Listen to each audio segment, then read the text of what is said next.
개가에서 유복자 키운 연려, 대를 잇고 목숨으로 갚은 한 여인의 이야기. 여러분 안녕하세요. 오늘은 오래된 책갈피 속에서 꺼내온 듯한 우리네 어머니들의 가슴에 깊이 새겨질 만한 옛이야기 하나를 들려드릴까 합니다. 바람소리에도 가슴이 시리고 봄볕에도 눈시울이 붉어지는 그런 삶을 살아낸 한 여인의 이야기입니다. 이 이야기는 아주 먼 옛날 이름 모를 어느 산골 마을, 대대로 고고한 학문을 지켜온 소씨 가문에 시집왔던 한 며느리의 이야기입니다. 어쩌면 우리 어머니들의 삶처럼 그녀의 인생 또한 순탄치만은 않았죠. 늘 가슴 한켠에 슬픔이라는 무게를 안고 살아야 하는 그런 운명이었습니다. 하지만 그 슬픔 속에서도 그녀가 끝까지 놓지 않았던 단 하나의 사랑이 있었습니다. 그리고 그 사랑은 마침내 풍전등화 같았던 한 가문의 대를 잇게 하고 꺼져가는 불씨를 다시 살려냈습니다. 이 이야기는 격동의 시간 속에서 자신의 모든 것을 내어주고 마침내 유복자를 키워 대를 잇게 한 여인, 그녀의 비극적이면서도 숭고했던 일생에 관한 것입니다. 개가에서 유복자 키운 연려, 대를 잇고 목숨으로 갚은 한 여인의 이야기, 그녀의 삶 속으로 함께 들어가 보시겠습니다.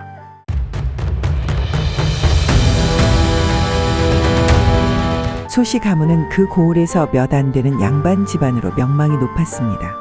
학문에 깊이가 있었고 대대로 청렴함을 지켜왔죠. 하지만 알 수 없는 운명의 장난이었을까요? 그 집안에 시집온 며느리들은 어찌 된 일인지 하나같이 젊은 나이에 홀로 되는 비운을 맞았습니다. 남편보다 오래 살지 못하고 먼저 세상을 떠나보내는 일이 되풀이되었죠.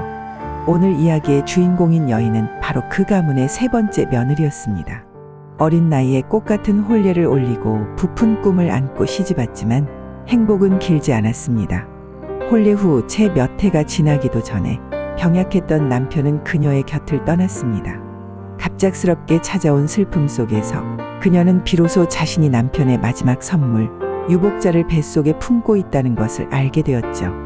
이제 그녀는 홀로 남겨졌습니다. 아이 하나를 품고 마치 산속처럼 깊고 고요한 그댁 안채에 말없이 앉아 있어야 했습니다. 매일 새벽이면 차가운 물에 손을 담가 조상 제사를 준비하고 먼지 앉은 남편의 위패를 정성껏 닦으며 하루를 시작했습니다. 그 집안의 깊은 고요함 속에서 희미한 등불 아래 홀로 앉은 그녀의 젊고 고운 얼굴은 하루하루 슬픔과 인고의 시간으로 마모되어 가는 듯했습니다. 웃음기 없는 입가, 깊어진 눈가의 주름이 그녀가 보내는 고독한 시간을 말해주었죠. 밤마다 차가운 이불 아래로 손을 넣어 볼록해진 배 위에 가만히 얹고 조용히, 아주 조용히 중얼거렸답니다. 아가야, 너는 이 엄마의 전부다.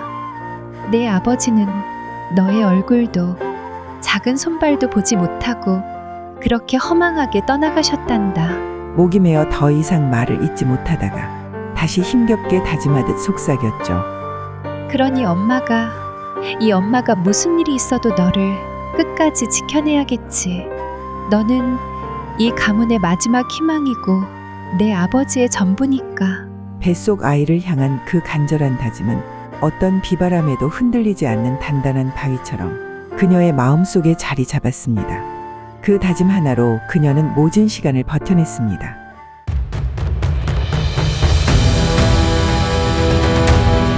시간은 흘러 차가운 겨울이 왔습니다. 나뭇가지마다 눈꽃이 피고 세상은 온통 하얀 적막에 잠겼습니다. 그의 겨울, 유난히 어둡고 달도 숨은 밤이었어요. 소씨 가문의 집안에는 그녀와 연로하신 시어머니만이 남아 계셨죠. 그런데 모두가 깊은 잠에 빠져있던 그때였습니다. 마당에 바스락거리는 작은 소리조차 들리지 않았는데 대문이 열리고 이불 아래로 기척도 없이 스며든 두 사내가 그녀가 누워있던 방으로 들이닥쳤습니다. 놀랄 새도 없이 그녀는 순식간에 거친 이불에 쌓여 어깨에 짊어지고는 어둠이 짙게 깔린 산길로 정신없이 사라졌습니다. 보쌈이었습니다. 그것도 아주 치욕스러운 보쌈이었죠. 마을 아래 가난한 하문에 살던 한 호라비의 소행이라는 것이 나중에 알려졌습니다. 평생을 정절을 지키며 수절하며 살아가야 하는 과부에게 보쌈을 당했다는 것은 그것은 목숨보다 무거운 씻을 수 없는 치욕이자 절망이었습니다. 그녀는 처음에는 필사적으로 도망치려 했습니다. 이불 속에서 몸부림치고 소리를 질렀죠. 하지만 차가운 이불에 쌓여 꼼짝할 수 없었고 임신한 몸으로 깊은 밤 산길을 헤쳐 도망칠 길은 어디에도 없었습니다. 그래, 도망칠 수 없다면 그렇다고 해서 목숨을 끊을 수도 없었습니다. 뱃속에 남편의 마지막 핏줄인 아이가 있었으니까요. 이 아이만큼은 무슨 일이 있어도 지켜야만 했습니다. 고통스러운 절망 속에서 그녀는 이를 악물고 다시 한번 결심했습니다. 좋다. 이 아이가, 내 뱃속의 이 아이가 무사히 태어날 때까지 나는 어떤 수모도 어떤 치욕도 모두 견뎌내겠다. 뱃속 아이만이 그녀가 살아야 할 유일한 이유였습니다.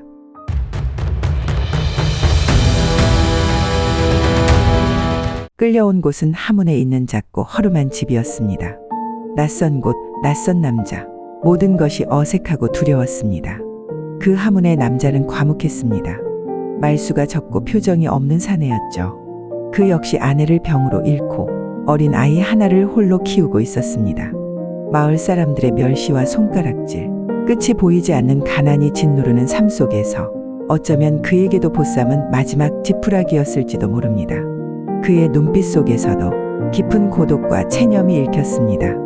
그녀는 그 집의 가장 안쪽, 햇빛도 잘 들지 않는 작은 방 하나를 얻어 아기가 태어날 준비를 했습니다.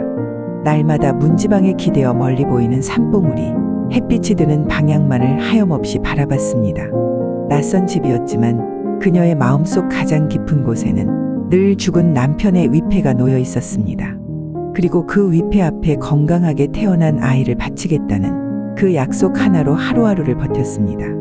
강물처럼 흐르는 시간 속에서 계절이 바뀌고 차가웠던 바람이 따뜻한 봄바람으로 변했습니다. 그렇게 몇 달의 시간이 흘러 봄날 햇살이 온 세상을 부드럽게 감싸던 어느 날이었습니다. 작은 하문 집안의 우렁찬 아기 울음소리가 처음으로 울려 퍼졌습니다.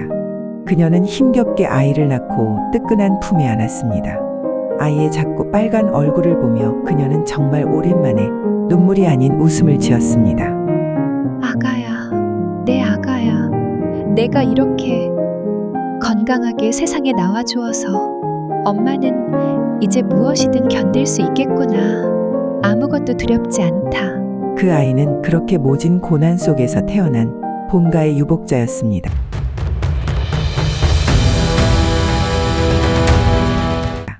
시간은 다시 흘러갔습니다. 그녀는 본가의 유복자를 품에 안은 채 하문의 작은 집에 머물렀습니다. 그리고 운명은 또다시 그녀에게 새로운 생명을 허락했습니다. 하문의 남자와 그녀 사이에서 또 하나의 귀한 생명이 태어난 것입니다. 이제 그녀는 두 아이의 어머니가 되었습니다. 본가의 유복자와 이 하문 집의 아이. 그녀는 두 아이 모두를 차별 없이 한치의 기울어짐 없이 똑같이 사랑하고 똑같이 키웠습니다. 밤이면 두 아이를 양팔에 안고 나란히 눕혀 자장가를 불러주었고 밤새도록 이불깃을 여며주었습니다. 아이들의 작아진 옷을 보며 밤늦도록 바느질을 하고 하루 세끼 손수 밥을 지어 두 아이에게 먼저 먹였습니다. 따뜻한 봄날이면 뒷동산에 아이들을 데리고 올라가 나무를 캐고 시원한 여름밤이면 마당에 멍석을 깔고 누워 별을 헤아려 주었습니다. 가을에는 들판에서 뛰어놀게 하고 겨울에는 따뜻한 방에서 책을 읽어주었죠. 가끔 마을 여인들이 그녀가 사는 하문집 앞을 지나가며 수군거리는 소리가 들려왔습니다. 아이고, 본가대를 잇겠다고 그리 울고불고 하더니만 결국 저렇게 새 남자 만나 새끼 낳고 새 삶을 살고 있네 그려. 그러게 말이야. 정절을 지키겠다더니. 그녀는 그 모든 수군거림과 손가락질을 말없이 견뎠습니다. 어떤 변명도 하지 않았고 어떤 항변도 하지 않았습니다. 그녀의 가슴 속에는 오직 하나, 누구에게도 말할 수 없는 단 하나의 사명이 타오르고 있었기 때문입니다. 그것은 바로 본가의 유복자가 장성하여 어른이 되면 반드시 그를 본가로 돌려보내어 그의 가문의 대를 잇게 해야 한다는 사명이었습니다. 두 아이를 키우는 고단함 속에서도 그 사명감 하나가 그녀를 살아가게 하는 힘이었습니다.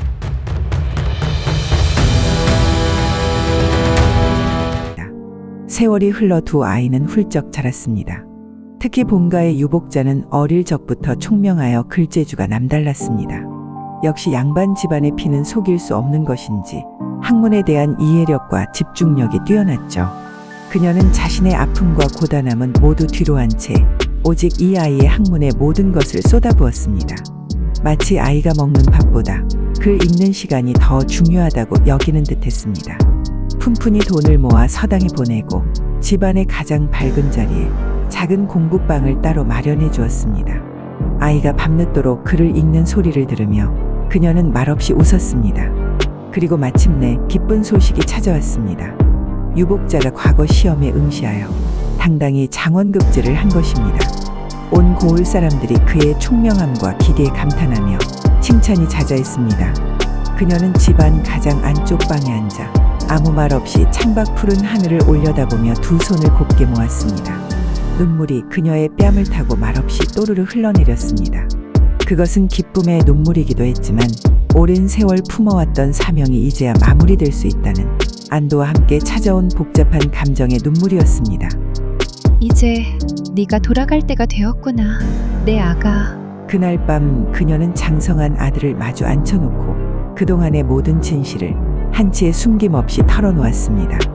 내가 누구인지, 내 아버지가 누구인지, 그리고 나는 왜 너를 데리고 이 함운집에 살아야 했는지, 너를 지키기 위해 엄마가 어떤 마음으로 살아왔는지 목이 메어오는 진심을 다해 이야기해 주었습니다.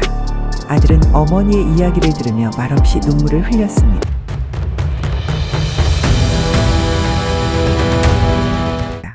다음 날 아침 장원급제를 한 아들은 어엿한 양반 복장을 단정히 차려입고 어머니와 함께 본가로 향했습니다. 고요한 아침 햇살 아래 두 사람은 말없이 걸었습니다. 그 발걸음에는 지난 세월의 무게와 앞으로 다가올 운명이 함께 실려 있었습니다. 마침내 소시 가문의 낡은 대문 앞에 다다랐습니다. 대문은 오래되었지만 여전히 기품이 느껴졌습니다. 그녀는 아들보다 한 걸음 뒤에서 걸음을 멈췄습니다. 들어가거라. 아가. 너는 이 집안의 아들이다. 내 아버님의 핏줄이고 이 가문의 대를 이을 사람이지. 그녀의 목소리가 살짝 떨렸습니다. 내가 저 문을 열고 들어가 내 조상님들께 인사를 올리고 내 아버지의 위패 앞에 내 존재를 알리는 그 순간 이 엄마는 이제 할 수 있는 모든 일을 다 한 것이란다. 그녀의 눈빛에는 회한과 안도 그리고 깊은 사랑이 뒤섞여 있었습니다. 아들은 어머니의 얼굴을 바라보며 눈물을 삼켰습니다. 그리고는 어머니께 깊이 절을 올리고 비장한 표정으로 낡은 대문을 향해 걸어갔습니다. 아들이 대문 안으로 들어서는 그때 마침 문풍지를 흔드는 한 줄기 바람이 불어왔습니다. 집안 깊숙한 곳에 모셔져 있던 조상들의 위패가 그 바람결에 살짝 흔들리더니 마치 그의 존재를 알아본 듯 아들의 가슴팍에 척 달라붙는 기운이 느껴지는 듯했습니다. 소시 가문의 피가 오랜 세월 끊겼던 가문의 대를 잇기 위해 돌아온 그의 존재를 뜨겁게 환영하는 순간이었을까요? 그녀는 아들이 대문 안으로 들어가는 모습을 끝까지 지켜보았습니다. 그리고 아주 조용히 미련 없이 몸을 돌려 함운으로 돌아가는 길을 걸었습니다. 돌아가는 길목에 작은 연못가에 앉았습니다.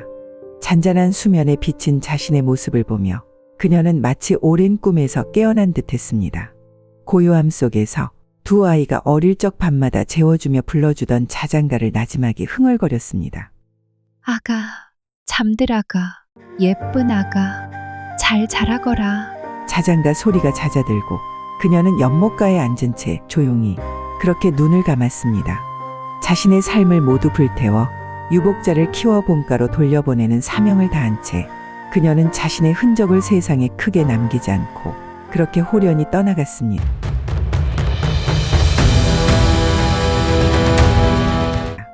그녀는 한 가문의 도덕과 명분을 지키기 위해 자신의 젊음과 삶을 고스란히 내어준 여인이었습니다.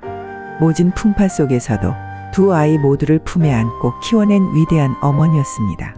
그리고 자신의 모든 것을 바쳐 마침내 가문의 대를 잇게 하고 마지막 순간 자신의 존재를 조용히 지운 숭고한 연료였습니다. 그녀의 이야기는 비극적이면서도 가슴 깊은 곳에 뜨거운 무언가를 남깁니다. 눈에 보이는 흔적은 작았지만 그녀의 희생과 사랑은 이야기가 되어 우리 가슴 속에 깊이 새겨져 있습니다. 어쩌면 지금 이 순간에도 우리 주변에는, 아니 어쩌면 이 영상을 보고 계신 당신 자신 또한 가족을 위해, 사랑하는 자녀들을 위해 스스로의 꿈과 욕심은 기꺼이 내려놓고 묵묵히 조용히 자신의 삶을 살아내고 있는 그런 분이실지도 모릅니다. 그 여인의 이야기를 들으며 가슴 한켠이 먹먹해지고 공감이 되었다면 당신 역시 시대를 초월하여 이어지는 그런 숭고한 사랑과 희생의 의미를 아는 그런 아름다운 사람일지도 모르겠습니다. 오늘 이야기 개가에서 유복자 키운 연려, 대를 잇고 목숨으로 갚은 한 여인의 이야기를 들어주셔서 감사합니다. 댓글로 여러분의 생각을 나눠주세요. 구독, 좋아요는 컨텐츠 제작에 많은 도움이 됩니다. 다음 영상에서 또 다른 우리 지역의 숨겨진 이야기로 찾아뵙겠습니다. 감사합니다.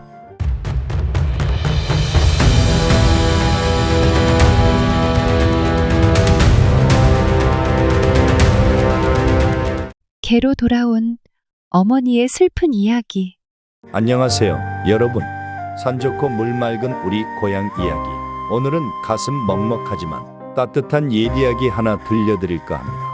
제가 어릴 적 잠 못 이루던 밤이면 외할머니께서 곤히 잠든 제 곁에 앉아 조용히 들려주시던 바로 그 이야기예요. 그 어메 이야기 혹시 들어보셨는지 모르겠습니다. 사람들은 팔자 한번 기구하다 억척스럽다 했지만 살아생전 단 한 번 제 몸 편히 쉬어 꽃 구경 한번 못 가봤다는 그 마을 여인네 말이에요.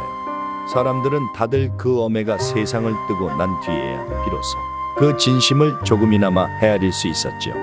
그런데 말입니다. 그 어메 죽어서도 편히 눈을 못 감고 다시 이승으로 돌아왔다는 기이한 이야기 알고 계신가요? 이 이야기는 자식을 위해서라면 자신의 삶은 통째로 내어주었던 한 어머니가 어쩌다 개로 환생해 다시 이승에 돌아와 겪게 되는 슬프도록 아름다운 사연이랍니다. 그럼 이야기 속으로 한번 들어가 보겠습니다.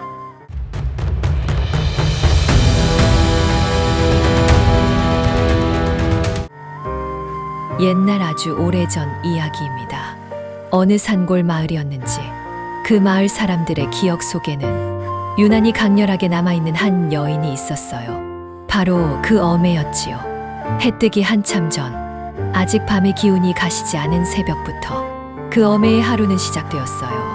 아궁이에 불을 지피고 자식들 먹일 밥을 안 치고 나면 손이 트고 갈라질 새도 없이 다음 일거리를 찾아 나섰지요.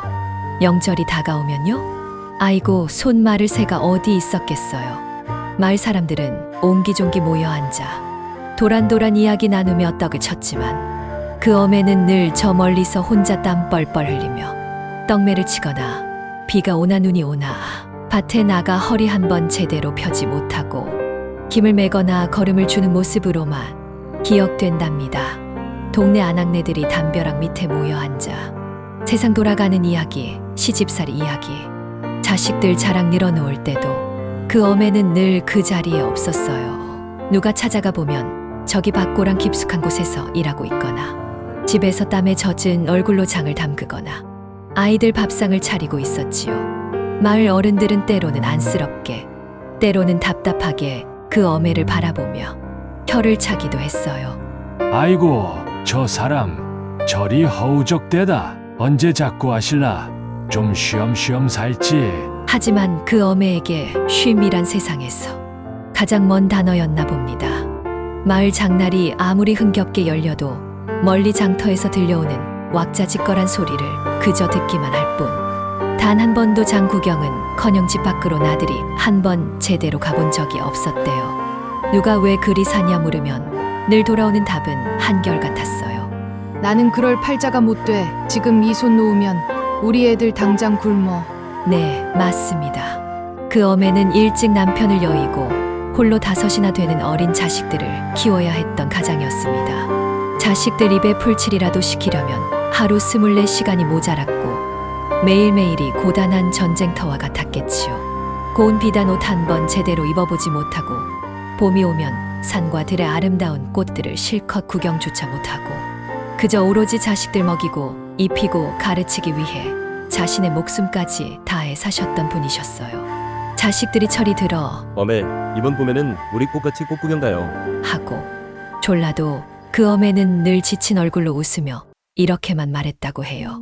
이놈들아, 내가 그럴 시간이 어디 있겠냐. 너희들이나 가서 실컷 보고 와서 어메한테 이야기나 해다오. 그렇게 쉬지 않고 물 마를 날 없이 억척스럽게 살아가던 어느 봄날이었습니다. 밭일을 나서려던 그 어매가 갑자기 집 앞에서 털썩 쓰러지고 말았다고 합니다.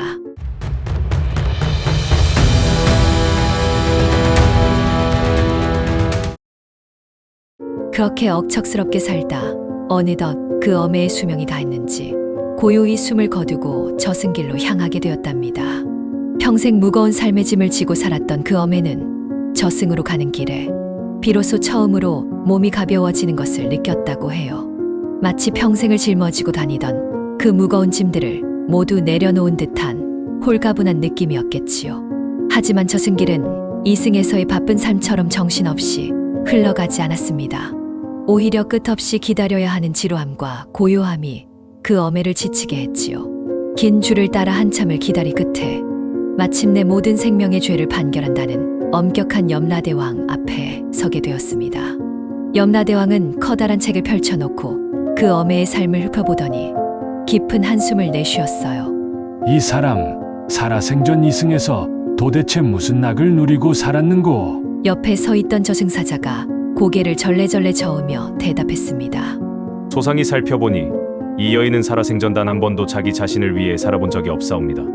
오로지 자식들 건사하고 가족을 부양하는데 모든 힘을 쏟아부었을 뿐 사람으로서 누려야 할 기쁨이나 즐거움은 전혀 누리지 못했다고 하옵니다. 염라대왕은 눈살을 잔뜩 찌푸리며 그 어매를 바라보았습니다. 그의 목소리에는 엄격함과 함께 알 수 없는 안타까움이 배어 있었지요. 사람으로 태어났으면 사람답게 살았어야 할진데 세상 구경 한번 제대로 못하고 노래도 잊고 웃음도 잊은 채 오로지 일만 하며 살았다니 그것은 내게 주어진 소중한 삶을 헛되이 보낸 것이니 그 또한 내 죄가로구나. 그 어매는 염라대왕의 말에 무릎을 꿇고 간절히 빌었어요. 염라대왕님, 제발 그러지 마십시오. 비록 제 삶은 고달팠사오나 그래도 제 자식들은 모두 무탈하게 잘 성장했습니다. 이제 제 할 일을 다 했으니 부디 저를 극락으로 보내주시어 편히 쉬게 해주십시오. 하지만 염라대왕의 판결은 단호했습니다. 내 삶이 너무나 불쌍하고 애처롭구나. 내가 살아생전 누리지 못한 것들을 다시 이승으로 돌아가 눈으로 보고 귀로 들으며 느끼도록 하여라. 사람의 몸으로는 그 삶의 무게 때문에 그러지 못했으니 다시 이승으로 돌아가 너의 집에서 키우는 개로 환생하여 살아보거라. 짐승의 몸으로 세상을 보며 비로소 진정한 삶의 의미와 아름다움을 깨달아 보도록 하라. 그 어매는 염라대왕의 엄격한 판결에 아무런 대꾸도 하지 못했습니다. 그렇게 그 어매의 영혼은 평생 그리워했던 자식들의 곁으로 집에서 키우던 누렁개 한 마리의 몸을 빌려 다시 이승으로 내려오게 되었습니다. 아들의 집 마당 구석에 낡은 장독대가 서 있는 그 자리로 말이지요.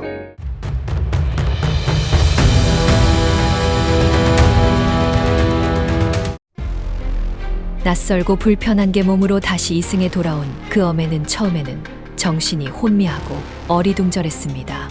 하지만 이내 눈앞에 서 있는 익숙한 얼굴, 바로 자신이 그토록 보고 싶어 했던 아들의 얼굴을 발견하곤 저도 모르게 뜨거운 눈물이 핑 돌았습니다.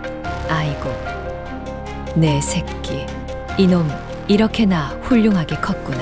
그래도 제법 잘 살고 있네. 개가 된 그 어매는 매일 아침 마당 한 귀퉁이에 앉아 아들이 방문을 열고 나오는 모습을 지켜보는 것으로 하루를 시작했습니다. 아들이 제 손으로 주는 밥은 입맛에 맞지 않아 많이 먹지는 않았지만 그저 그렇게 멀리서나마 아들의 얼굴을 보고 아들의 숨소리를 듣는 것만으로도 더 없는 행복을 느꼈지요. 아들에게는 부지런하기는 했지만 성격이 조금 급한 며느리가 있었습니다. 며느리는 개를 보며 자주 투덜거렸지요. 아이고, 이 개는 왜 이렇게 쓸모없이 빈둥거리기만 하는지. 집도 잘 못 지키고 때로는 마당에서 쫓겨나기도 하고 한 번은 말을 듣지 않는다고 며느리의 빗자루에 매를 맞기도 했습니다. 하지만 그 어매는 묵묵히 그 모든 서러움과 고통을 견뎠습니다. 어미의 마음으로 자식의 집에서 쫓겨나지 않는 것만으로도 감지덕지했기 때문일 겁니다. 날이 더우면 장독대 시원한 그늘에 누워 평화롭게 뛰어노는 어린 손주들의 모습을 지켜보았고 밤이면 마루 밑에 웅크리고 누워 집 안에서 들려오는 식구들의 작은 소리, 평화로운 숨소리를 들으며 안심하고 잠이 들었지요. 개가 되어 자식의 집을 지킨 지 1년쯤 되었을까. 늘 챙겨주는 것이라곤 찬밥에 물마른 죽뿐이던 며느리가 하루는 개에게 말을 건넸습니다. 얘, 너는 왜 이리 사람을 빤히 쳐다보나? 이상하게 내 눈빛이 꼭 사람 같구나. 손주들은 할머니의 사랑을 담뿍 받지 못했지만 그 개만은 유난히 따랐습니다. 특히 가장 어린 막내 손주는 걸음마를 시작하면서부터 개 옆에 찰싹 붙어 떨어지지 않았고 개 목에 매달려 재롱을 부리곤 했지요. 손주가 개를 보고 깔깔 웃을 때마다 며느리는 이렇게 말하곤 했습니다. 할머니가 보시면 얼마나 좋아하실까. 우리 아가가 개랑 저리 친하게 지내는 모습을. 개가 된 어매는 그 말을 들을 때마다 가슴이 미어지는 것 같아 속으로 울었습니다. 아이고, 이 답답한 사람들아. 내가 바로 너희 할머니다. 내가 바로 너희 어매란 말이다. 그러던 어느 날이었습니다. 집에서 조상님께 제사를 지내는 날이었지요. 정성껏 차려놓은 제사상 위에 먹음직스러운 조기 한 마리가 놓여 있었습니다. 개는 저도 모르게 제사상 가까이 다가갔고 조기의 맛있는 냄새에 이끌려 그만 조기 한 마리를 물어버리고 말았습니다. 이를 본 며느리는 얼굴이 새빨개지며 불같이 화를 냈습니다. 아이고, 이 망할 놈의 개가 감히 제사상이나 더럽히고. 몽둥이를 들고 사정없이 개를 내리치려 하자 아이들이 겁을 먹고 울부짖으며 마당은 순식간에 아수라장이 되었습니다. 개는 그저 얻어맞을까 두려워 구석에 웅크리고 앉아 서럽게 울부짖을 뿐이었어요. 그때 집으로 들어오던 아들이 그 광경을 지켜보았습니다. 그만해요. 걔가 뭘 안다고 그러시오. 제사 다시 차리면 될 것 아니오. 하지만 며느리의 분노는 가라앉지 않았고 결국 개를 마당에서 매몰차게 내쫓아 버렸습니다. 그날 밤 개는 차가운 겨울바람을 맞으며 마을 어기 커다란 나무 아래서 밤을 지새웠습니다. 배고픔보다 더 아프고 서러운 것은 자신이 그토록 그리워했던 자식이 차려준 제사상을 망쳐버렸다는 것에 대한 미안함과 자책감이었지요.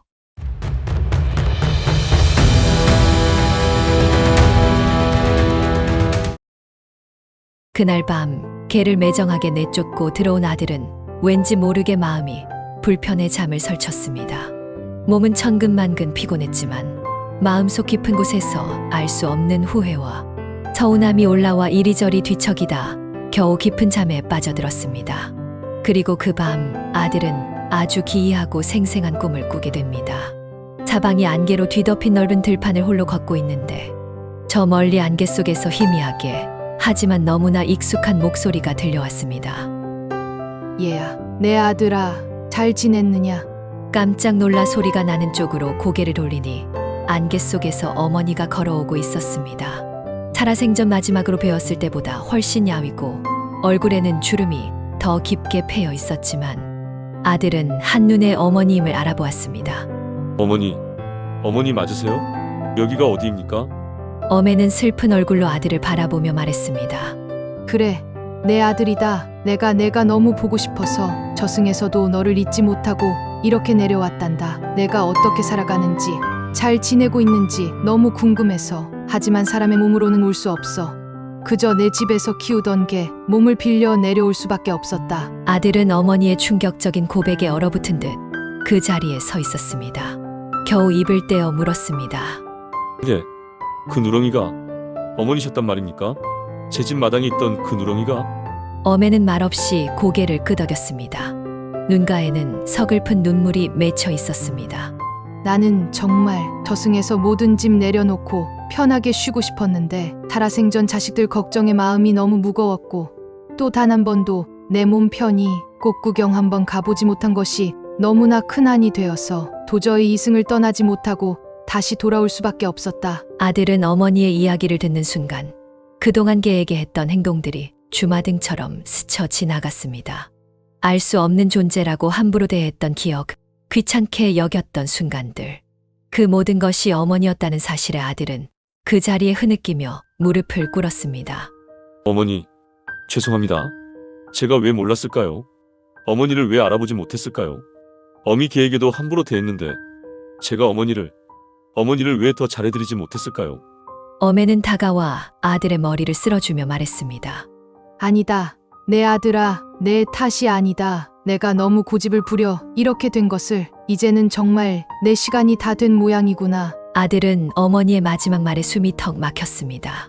꿈이지만 현실보다 더 생생한 어머니의 모습과 목소리, 그리고 자신이 외면했던 그 존재의 의미가 가슴을 후벼 파는 듯 아팠습니다.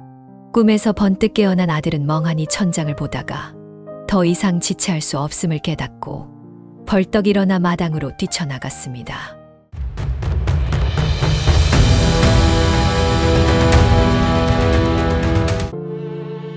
그 새벽 마당은 이상하리만치 조용했습니다.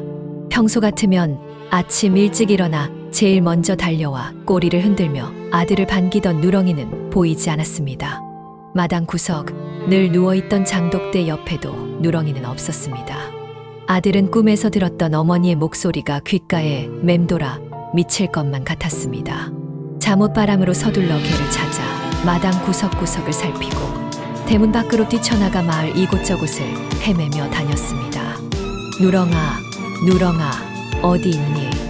애타게 개의 이름을 부르며 동네 구석구석을 살폈지만 개는 좀처럼 나타나지 않았습니다. 해가 중천에 뜰 무렵이 되어서야 아들은 간밤에 개가 쫓겨났던 그곳, 마을 어귀 커다란 나무 아래에서 힘없이 누워있는 누렁이를 발견했습니다. 가까이 다가가 보니 누렁이의 상태는 눈에 띄게 좋지 않았습니다. 숨소리가 거칠고 몸이 차가웠지요. 누렁아, 일어나봐. 아들은 누렁이 곁에 무릎을 꿇고 앉아 차가운 개의 몸을 조심스럽게 품에 안았습니다. 꿈속 어머니의 모습과 품에 안긴 개의 모습이 겹쳐 보이며 늦게 깨달은 진실이 너무나 무겁게 뼈속 깊이 밀려왔습니다. 어머니 맞죠? 저예요, 어머니. 제발 대답 좀 해봐요. 개는 아들의 품에서 힘겹게 고개를 들어 아들의 얼굴을 바라보았습니다. 그 개의 눈 속에는 단순한 짐승의 눈빛이 아닌 인간의 깊은 슬픔과 자식을 향한 애틋한 사랑이 가득 담겨 있었습니다. 아들은 울먹이며 개를 쓰다듬었습니다. 이런 줄 알았으면 제가 어머니를 그렇게 함부로 대하지 않았을 텐데. 어머니, 죄송해요. 아들은 개를 품에 안고 조심스럽게 집으로 돌아왔습니다. 며느리와 아이들은 영문을 모르는 듯 이상한 눈으로 아들을 쳐다보았지만 아들의 심상치 않은 모습에 아무 말도 하지 못했습니다. 아들은 누렁이를 마루에 가장 따뜻한 자리에 조심스레 눕히고 깨끗한 물수건을 가져와 개의 몸을 정성껏 닦아주었습니다. 마치 아주 오래전 어머니가 어린 자신을 씻겨주던 것처럼요. 어머니, 이제 편히 가세요. 제가 얼마나 후회하는지 아시죠? 지난번 제사상에 올렸던 조기도 제가 어머니 생각하며 정성껏 준비한 거였어요. 어머니가 드셔도 됐었는데. 개는 미약하게 눈을 들어 아들을 바라보았습니다. 하지만 꼬리를 흔들거나 소리를 내지는 못했습니다. 그렁그렁한 눈동자 안에는 아들이 평생 몰랐던 깊은 어머니의 사랑과 길고 고단했던 삶의 끝에서 찾아온 듯한 평온함이 함께 담겨 있었습니다. 날이 저물 무렵 아들의 품에 안겨있던 누렁이는 마지막 숨을 길게 내쉬었습니다. 그렇게 어머니는 개가 된 몸으로 다시 돌아왔던 이승에서의 삶을 마감했습니다.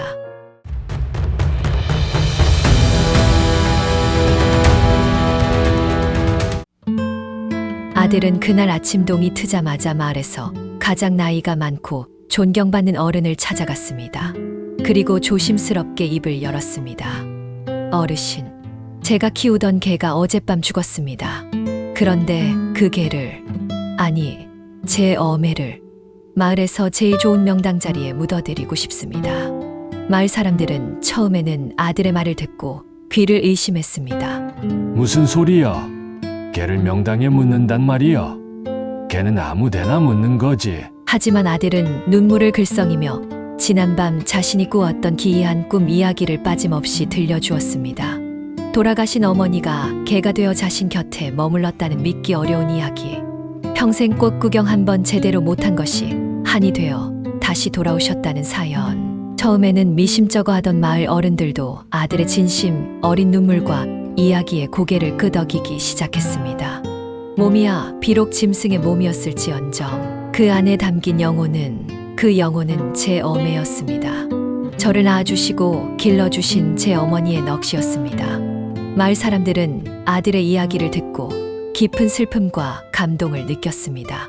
그 어매의 억척스러웠던 삶과 자식 사랑을 알고 있었기에 그 기이한 이야기에 힘을 보태주기로 했습니다. 마을 사람들은 함께 힘을 모아 개의 장례를 치러주었습니다.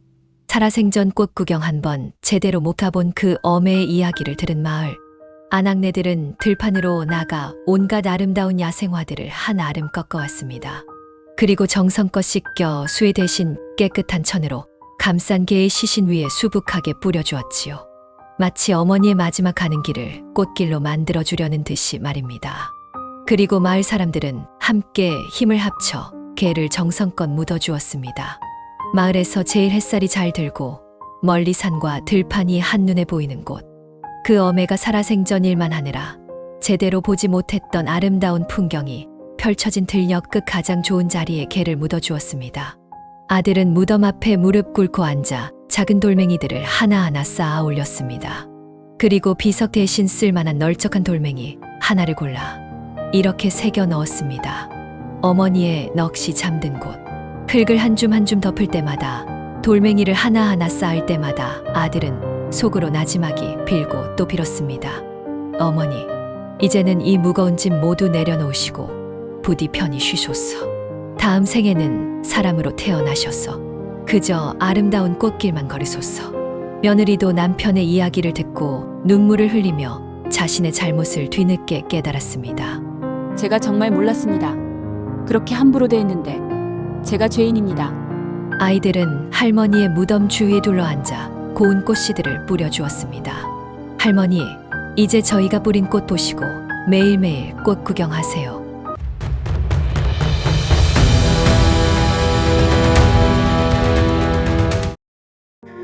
그 후로 마을에는 참으로 신기하고 아름다운 일이 벌어졌습니다. 누렁이를 묻었던 그 자리마다 이른 봄부터 늦가을까지 끊이지 않고 아름다운 꽃들이 피어나기 시작한 것입니다. 그것도 그 어매가 살아생전 일만 하느라 제대로 보지 못했던 노란 개나리, 연분홍, 진달래, 하얀 찔레꽃들이 말이지요. 이른 봄의 개나리부터 시작해 봄에는 진달래와 철쭉, 여름에는 찔레꽃과 야생화들이, 가을에는 코스모스가 지지 않고 피어났습니다. 마을 사람들은 그 자리를 가리켜 자연스럽게 이렇게 부르기 시작했습니다. 아이고, 그기 어매꽃 핀 자리요. 그리고 그 집 식구들은 매해 봄이 되면 가장 먼저 그 자리에 찾아와 조용히 손을 모으고 어머니를 기렸습니다.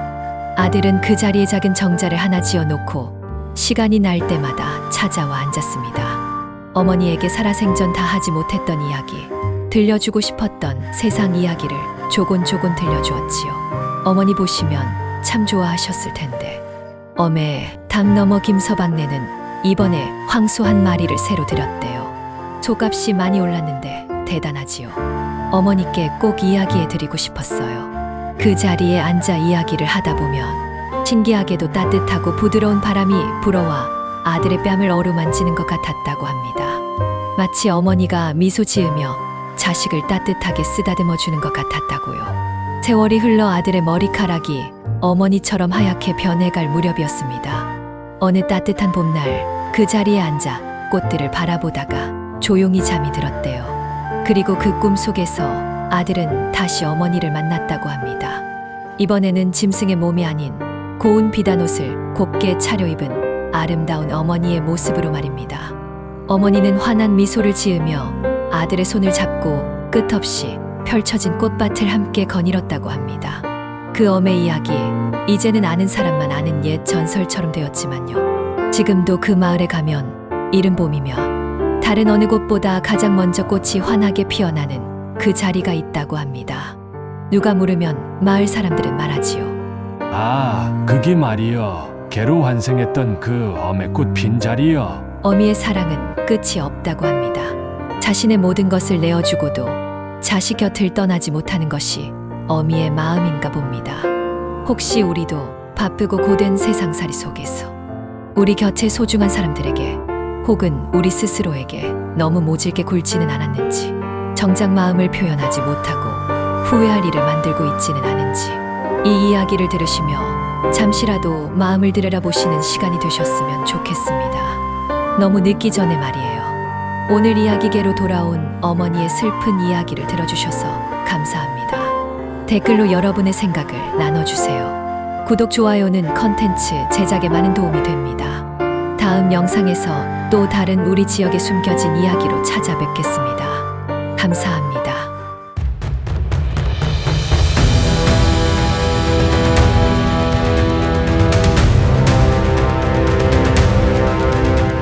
목숨 바쳐 주인을 구한 의견 이야기.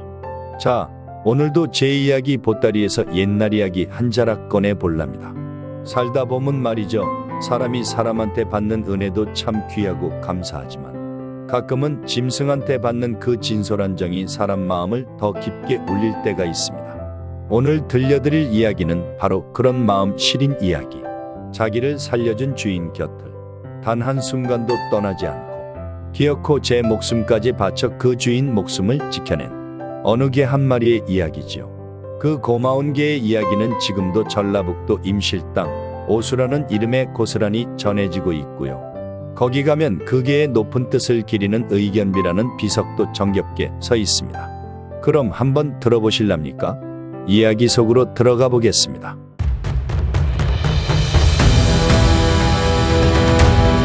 옛날 옛적 전라북도 임실, 그 중에서도 오수라 불리는 정겨운 고장에 한참 들판이 푸르름을 자랑하고 사람들 인심 또한 보리밥처럼 푸짐했을 적 이야기입니다. 그 고장에 김계인이라 하는 양반이 살고 있었는데 높은 벼슬을 했거나 재산이 아주 많거나 한 크게 잘난 사람은 아니었어요. 하지만 마음만은 참 곱고 정이 많은 양반이었죠. 형편이 넉넉하진 않았지만 논밭 조금 일궈서 하루하루 성실하게 살았고요. 세상에 큰 욕심 부릴 줄도 모르고 이웃하고도 허물없이 잘 지내던 그런 평범하지만 마음 따뜻한 사람이었죠. 그런데 이 김계인 양반한테는 정말이지 눈에 넣어도 아프지 않을 만큼 기특하고 영리한 개 한 마리가 있었어요. 털빛은 햇볕에 그을린 듯 누런 빛깔이었고 눈망울은 어찌나 총명하고 깊던지 한번 가만히 쳐다보고 있으면 사람 속마음까지 꿰뚫어 보는 것 같았다고 합니다. 이 개는 말이죠. 김계인 양반이 집을 나설 땐 문 앞에 묵묵히 앉아 돌아오기만을 기다리고 김계인 양반이 돌아오면 꼬리를 살랑살랑 흔들며 온몸으로 반기고 논밭에 일하러 가면 그림자처럼 끝까지 따라가서 옆에 꼭 붙어 있었대요. 마을 사람들도 그 모습을 보고는 혀를 내둘렀죠. 아따, 그 집 개는 사람보다 낫단 게. 저건 개가 아니라 전생의 도령님이 환생한 거 아니요? 웃자고 하는 말이었지만 그만큼 그 개는 보통 개들과는 달랐어요. 김계인 양반도 늘 그 개를 보며 말했죠. 이놈이 내 동무요.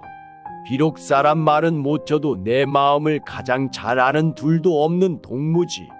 끼니 때마다 꼭 개밥도 자기 밥보다 먼저 챙겨주고 장에 갈 때도 잊지 않고 데려가고 고민 있으면 그놈 머리를 쓰다듬으며 혼잣말로 속마음을 털어놓곤 했어요. 참말로 사람이 가족이나 법보다 짐승에게 더 깊은 정을 주고 마음을 기대게 되는 경우도 있지 않습니까? 김계인 양반한테는 그 개가 그런 존재였어요. 그냥 마당 지키는 개가 아니라 말 못하는 가족이여 힘든 시절에 따뜻한 벗이고 눈에 보이지 않는 마음의 기둥 같은 존재였죠. 그렇게 김계인 양반과 누렁이는 서로에게 기대어 평화로운 나날을 보내고 있었답니다.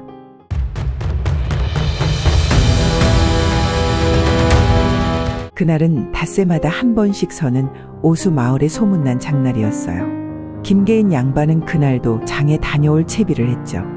누렁이에게 집 잘 보라 이르고는 발걸음을 옮겼습니다. 장에 도착하니 사람들은 북적이고 활기가 넘쳤어요. 이것저것 필요한 물건들을 사고 누렁이 줄 뼈다귀도 잊지 않고 챙겼죠. 그런데 그날따라 장터에서 만난 주막 친구들과 어울려 술잔을 기울이다 보니 해가 서산으로 뉘엿뉘엿 넘어가고 있었다는 것을 미처 알지 못했어요. 술 기운에 얼큰하게 취한 김계인 양반은 서둘러 집으로 발길을 재촉했습니다. 누렁이가 기다리고 있을 생각에 마음이 바빴죠. 집으로 돌아오는 길은 들판을 가로지르는 좁은 길이었어요. 낮에는 사람들 오가는 소리로 북적였을 길이 어둠이 깔리니 인기척 하나 없이 고요했죠. 장터의 시끌벅적함과는 완전히 다른 적막한 고요함이 김계인 양반을 감쌌습니다. 술에 취한 데다 긴장이 풀린 탓이었을까요?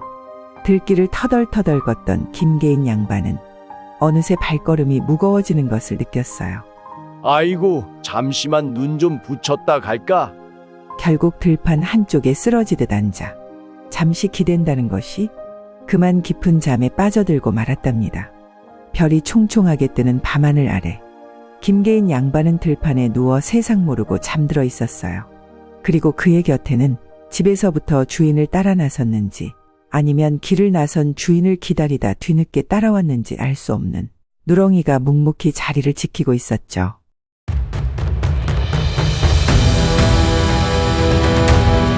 모두가 잠든 고요한 밤, 건조한 들판에 갑자기 매캐한 연기 냄새가 퍼지기 시작했습니다. 어쩌다 시작된 불인지 누가 피운 불인지 알 수 없었지만 작은 불씨는 순식간에 마른 풀밭을 타고 번져나가 무시무시한 불길로 변해 김계인 양반이 잠들어 있는 곳으로 다가왔어요. 그때 김계인 양반 곁을 지키고 있던 누렁이가 가장 먼저 위험을 알아차렸습니다. 누렁이는 잠든 김계인 양반에게 매달려온 힘을 다해 지저댔습니다. 김계인 양반을 깨우려 옷자락을 물고 흔들고 얼굴을 핥기도 했지만 술에 골아 떨어진 김계인 양반은 미동조차 하지 않았어요. 불길은 사납게 타오르며 점점 더 가까이 다가왔습니다. 이제는 뜨거운 열기가 살갗에 느껴질 정도였죠. 누렁이는 잠시 망설이는 듯하더니 무언가 결심한 듯 벌떡 일어나 가까운 개울가로 미친 듯이 내달렸습니다. 차가운 개울물에 자신의 몸을 온통 적신 누렁이는 다시 불길이 다가오는 주인 곁으로 돌아왔습니다. 그리고는 뜨겁게 타오르는 불길과 연기 속에서 자신의 축축한 몸으로 김계인 양반의 몸을 덮었습니다. 마치 내가 너의 방패가 되어주겠다고 말하는 듯이 말이죠. 뜨거운 불길은 개의 몸을 사정없이 태웠지만 누렁이는 아랑곳하지 않고 불길이 거세질 때마다 다시 개울가로 달려가 몸을 적시고 돌아와 김계인 양반을 덮었습니다. 그렇게 몇 번이고 누렁이는 죽을 힘을 다해 김계인 양반을 지켜냈습니다. 타오르는 불길 속에서 개는 뜨거움과 고통에 신음하면서도 오직 주인만을 보호하려 했었습니다. 매캐한 연기는 개의 폐 속으로 파고들었고 뜨거운 불길은 개의 털과 살을 태웠지만 누렁이의 눈빛은 마지막 순간까지도 김계인 양반만을 향하고 있었습니다. 얼마나 시간이 흘렀을까요? 점점 약해지던 불길이 지나가고 새벽의 찬 기온이 들판을 감쌀 무렵 김계인 양반은 희미하게 정신을 차렸습니다. 눈을 떠보니 사방은 온통 재가 되어 있었고 자신은 신기하게도 아무런 상처 없이 무사했습니다. 그리고 자신의 몸 위에는 검게 그을리고 털은 다 타버린 싸늘하게 식어버린 누렁이의 몸이 덮여 있었습니다.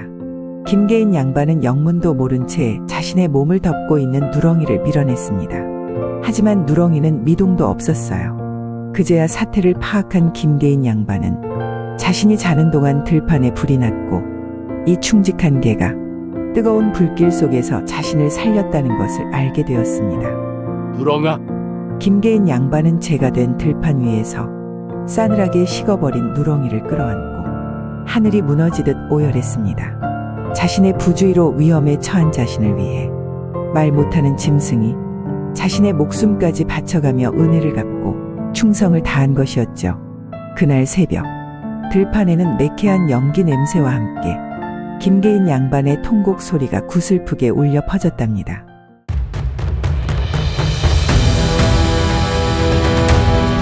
어둠이 걷히고 아침 해가 떠올랐습니다. 재가 되어버린 들판에는 김계인 양반과 죽은 누렁이만이 남아 있었어요. 그 충직하고 고마운 개를 아무렇게나 둘 수는 없었죠. 이놈은 나에게 목숨을 2번 살려준 생명이요. 이 은혜는 죽어서도 잊을 수 없는 은혜요. 김계인 양반은 누렁이가 자신의 몸을 덮어 마지막 숨을 거둔 바로 그 자리에 정성껏 무덤을 만들었습니다. 들판 한가운데 그 개가 잠든 자리에 흙을 북돋아 작은 봉분을 만들었죠. 그리고는 자신이 짚고 다니던 지팡이 하나를 그 무덤가에 꽂아 표시를 해두었습니다. 이곳에 나의 생명을 구한 충직한 개가 잠들어 있어 하고 알리는 것처럼 말이죠. 놀라운 일이 일어난 것은 그 다음부터였습니다. 김계인 양반이 무덤가에 꽂아둔 지팡이가 시간이 지나면서 점점 푸른 잎을 틔우더니 뿌리를 내리고 가지를 뻗어 늠름한 박달나무로 자라기 시작했죠. 사람들은 신기하게 여겼습니다. 죽은 개를 기리기 위해 꽂아둔 마른 막대기에서 나무가 자라나다니. 마치 그 개가 죽어서도 자신의 주인이 잠들었던 이 들판을 지키고 자신의 높은 충성심을 보여주는 듯했죠. 그 소문은 삽시간에 임실 오수 마을에 퍼졌습니다. 술 취해 잠든 주인을 들불에서 구하기 위해 제 몸을 물에 적셔 불길을 막다가 죽은 충직한 개 이야기, 그리고 그 개가 묻힌 자리에 꽂은 지팡이에서 자라난 신성한 나무 이야기까지, 사람들은 그 개의 높은 뜻에 감동하고 존경심을 표했습니다. 마을 사람들은 그 개를 의로운 개, 즉 의견이라고 불렀고, 개가 묻힌 자리에 자라난 그 나무를 개나무, 즉 오수라고 불렀습니다. 그리고 자연스럽게 그곳을 중심으로 형성된 마을 이름 또한 개 오자에 나무 수자를 써서 오수라 불리게 되었답니다. 마을 이름 자체가 그 충직한 개와 그 개의 무덤에서 자라난 나무를 기리는 이름이 된 것이죠. 세월이 흘러 마을 사람들이 그 개의 숭고한 희생을 잊지 않기 위해 무덤가에 돌비석을 세워 의견비라 이름 붙였습니다. 수많은 비바람 속에서도 그 의견비는 굳건히 자리를 지키며 몇백 년이 지난 지금까지도 우리에게 그날의 이야기를 전해주고 있답니다.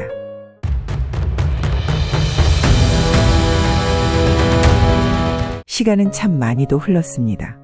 세월은 정말이지 쏜살같이 빨랐어요. 어느 집의 마당이 아닌 들판 한 구석의 작은 무덤가에 꽂힌 지팡이가 무덤이 되고, 그 무덤에서 자란 나무와 함께 사람들의 입을 통해 전설이 되고, 그 전설이 이제는 오수 마을 이름에 새겨져 가장 큰 자랑거리가 되었죠. 이야기가 전해지는 마을 이름이 무엇이라고 했나요? 바로 오수. 충직한 개가 묻힌 곳에 자란 나무라는 뜻을 가진 참으로 깊은 의미의 이름이죠.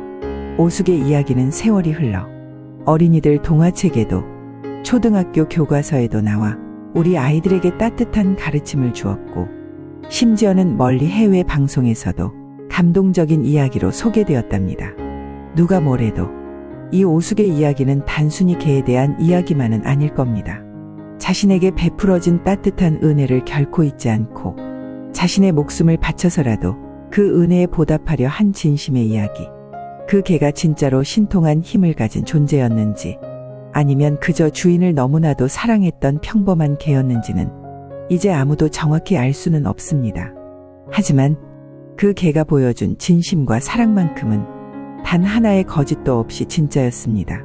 뜨거운 들불 속에서 자신의 몸을 방패 삼아 주인을 지켜냈던 그 순간, 고통 속에서도 주인을 향했던 그 눈빛만큼은 그 어떤 꾸며낸 이야기보다 생생하고 뜨거웠죠. 지금도 오수 마을에는 오수 의견의 높은 뜻을 기리는 오수 의견 공원이 있고, 그 충직한 개가 묻힌 작은 무덤 앞엔 세월의 흔적이 고스란히 담긴 의견비가 굳건히 서 있어요. 충견의 혼 백세를 빛내다. 그렇게 새겨진 문구는 지금 이 시대를 살아가는 우리들에게 꼭 말해주는 것 같아요. 그날의 진심을 기억해달라. 눈에 보이지 않는 진심이야말로 언젠가 반드시 사람들의 마음속에 전해진다. 고 말이죠. 어린아이들이 손 꼭 잡고 웃으며 그 앞을 지나가고, 연세 지긋하신 할머니들이 묵묵히 찾아와 절을 하고 가시고, 멀리서 온 여행객들이 기념사진을 찍으며 잠시 미소 짓고 가도 그 무덤가의 나무와 의견비는 말이 없습니다. 하지만 그 자리에 그렇게 변함없이 서 있다는 것만으로도 우리는 그곳에 발걸음을 멈추고 잠시 우리 자신의 마음을 되돌아보곤 하죠. 나도 누군가를 저토록 깊이 지켜줄 수 있을까? 내 마음속 진심도 누군가 알아줄까? 그렇게 오수 의견은 아직도 임실 오수 마을의 들판 한켠에서 수많은 사람들의 가슴 속에 살아 숨쉬며 우리 곁을 조용히 지켜주고 있는 거예요.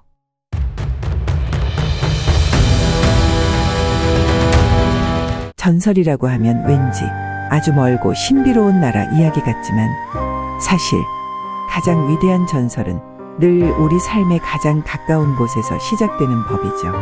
어느 들판 한 구석에서 보잘것없어 보이던 개 한 마리에게서, 그리고 그 개가 품었던 한없이 깊고 뜨거운 한마음에서 오숙의 이야기는 어쩌면 그 옛날 오수 마을 들판에서 있었던 게 이야기인 동시에 지금 당신 마음속에도 하나쯤 품고 있는 그런 이야기일지 모릅니다. 누군가의 조건 없는 희생과 사랑으로 내가 오늘을 살아있고 내가 오늘 따뜻하게 웃을 수 있고 그래서 그 감사하는 마음으로 또 다른 누군가를 따뜻하게 안아줄 수 있다면 그것이야말로 바로 지금 이 순간 시작되는 또 다른 아름다운 전설이 아닐까 싶네요. 전설은 결코 먼 데서 오는 것이 아닙니다. 내 마음 안에서 내가 누군가에게 베푸는 작은 친절 속에서 그리고 내가 받은 사랑을 기억하는 진심 속에서 조용히 살아나는 것입니다. 그러니 오늘 하루도 내 곁에 소중하게 함께 해주는 이들, 가족이든 벗이든 아니면 말 못하는 동물이든 그 소중함을 마음 깊이 느끼며 아끼고 사랑해보면 어떻겠어요? 혹시 모르잖아요. 지금 당신 곁에도 그 옛날 오수 의견처럼 조용히 하지만 온 마음을 다해 당신을 지켜보고 있는 그런 고마운 존재가 있을지 오늘 목숨 바쳐 주인을 구한 의견 이야기를 끝까지 들어주셔서 진심으로 감사합니다. 이 이야기에 대한 여러분의 따뜻한 생각이나 느낌을 댓글로 함께 나눠주세요. 여러분의 구독과 좋아요는 앞으로 더 좋은 이야기들을 만드는 데 큰 힘이 됩니다.